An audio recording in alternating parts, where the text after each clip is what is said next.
মুমিনের কেরামত। বনি ইসরায়েলের জৈনিক ব্যক্তি অপর এক ব্যক্তির নিকট 1000 স্বর্ণমুদ্রা কার্য চাইলে কর্জদাতা বলল, কয়েকজন লোক নিয়ে আসো, আমি তাদেরকে সাক্ষী রাখব। গ্রহীতা বলল, আল্লাহই সাক্ষী হিসাবে যথেষ্ট। কার্যদাতা পুনরায় বলল, তবে একজন জামিনদার নিয়ে আসো।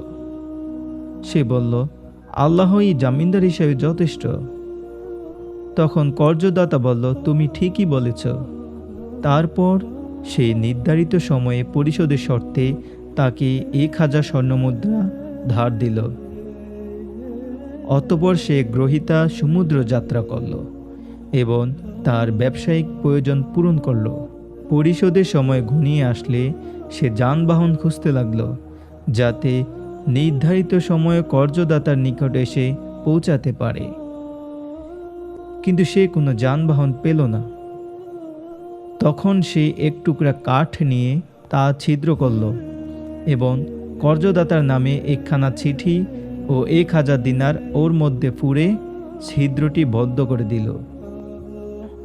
তারপর সেই কাঠের খণ্ডটা সমুদ্রের তীরে নিয়ে গিয়ে বলল, হে আল্লাহ, তুমি তো জানো আমি অমুকের নিকট 1000 স্বর্ণমুদ্রা কার্য চাইলে সে আমার কাছ থেকে জামিনদার চেয়েছিল।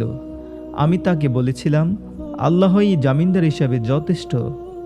এতে সে রাজি হয়ে যায় এবং আমাকে ধার দেয়। অতঃপর সে আমার কাছে সাক্ষী চেয়েছিল। আমি বলেছিলাম, আল্লাহই সাক্ষী হিসাবে যথেষ্ট। তাতে সে রাজি হয়ে যায়। আমি তার প্রাপ্য তার নিকট পৌঁছে দেওয়ার উদ্দেশ্যে যানবাহনের জন্য যথাসাধ্য চেষ্টা করলাম, কিন্তু পেলাম না।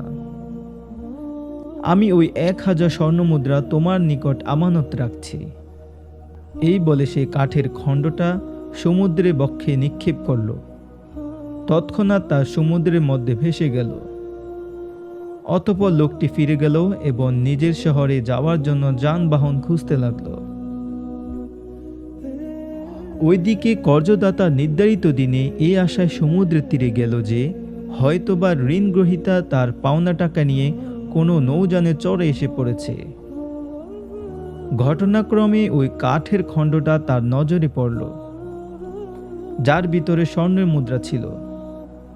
সে তার পরিবারের জ্বালানির জন্য কাঠের খণ্ডটি বাড়ি নিয়ে গেল। যখন কাঠের টুকরাটা ছিঁড়ল, তখন ওই স্বর্ণমুদ্রা ও চিঠিটা পেয়ে গেল। কিছুদিন পর ঋণ গ্রহীতা 1000 স্বর্ণমুদ্রা নিয়ে পাওনাদারের নিকট এসে হাজির হলো। সে বলল, আল্লাহর কসম, আমি তোমার প্রাপ্য মাল যথাসময়ে পৌঁছে দেওয়ার উদ্দেশ্যে যানবাহনের খোঁজে সর্বদা চেষ্টিত ছিলাম, কিন্তু যে জাহাজটিতে করে আমি এখন এসেছি এর আগে আর কোনো জাহাজই পাইনি, তাই সময় মতো আসতে পারলাম না। কার্যদাতা বললেন, তুমি কি আমার নিকট কিছু পাঠিয়েছিলে? ঋণ গ্রহীতা বলল, আমি তো তোমাকে বললামই যে এর আগে আর কোনো জাহাজই পাইনি। অতঃপর ঋণদাতা বলল, আল্লাহ পাক আমার নিকট তা পৌঁছে দিয়েছেন যা তুমি পত্রসহ কাঠের খণ্ডে পাঠিয়েছিলে। কাজেই 1000 স্বর্ণমুদ্রা নিয়ে আনন্দ চিত্তে ফিরে যাও।